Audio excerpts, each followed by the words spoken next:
Hello, leaders, and welcome to Run to Your Leadership Challenges, the daily show that helps you leverage conflict to master your leadership skills and grow your business. So we are talking about choices this week and how much of an impact your choices can have on your entire life. The last 2 days, we talked about the choices involved in your vocation and the choices you have in understanding your self-awareness. Today, I want to talk about the choices we make when we communicate with others, and how these choices can either send conflict to uncomfortable levels or calm your conflict and even create positive conflict. Now, when it comes to communication, your choices play a huge role in whether the communication can be effective or not, and whether or not it will improve the situation or completely damage it.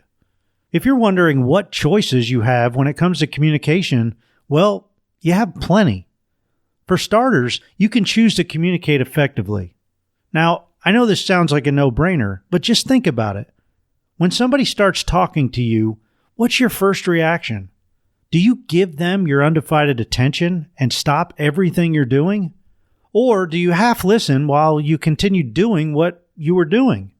This is a choice. And the choice begins by choosing to communicate effectively. Now, this is just one example, but the list of choices you have in every form of communication on a daily basis can add up quickly. Many of these choices you do unconsciously. They're just habits. But you can change those habits to be a more effective communicator. Another choice that you can make is how you communicate with others. For instance, do you choose to communicate with others in your style of communication? Or do you choose to change your style of communication to meet theirs?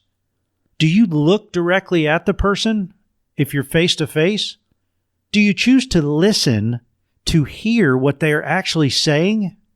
Do you choose to make every attempt to ask clarifying questions, both if you're listening and when you're speaking? Do you choose to take full responsibility if communication goes bad?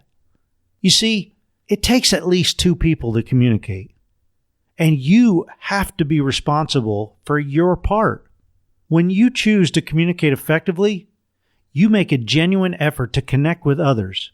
You choose to look at them. You choose to give them your full attention, and you choose to make every effort to understand them. You choose to watch their body language to see if they are understanding you. You choose to be cautious in assuming they understand everything exactly as you do.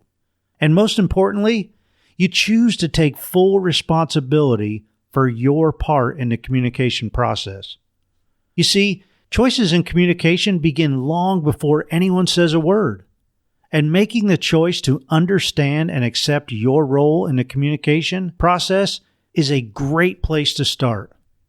Hey, the bottom line is that we all play a significant role in effective communication, and we must do our part if we expect to keep conflict from turning negative. I hope you have a great rest of your day, and until tomorrow, run to your challenges.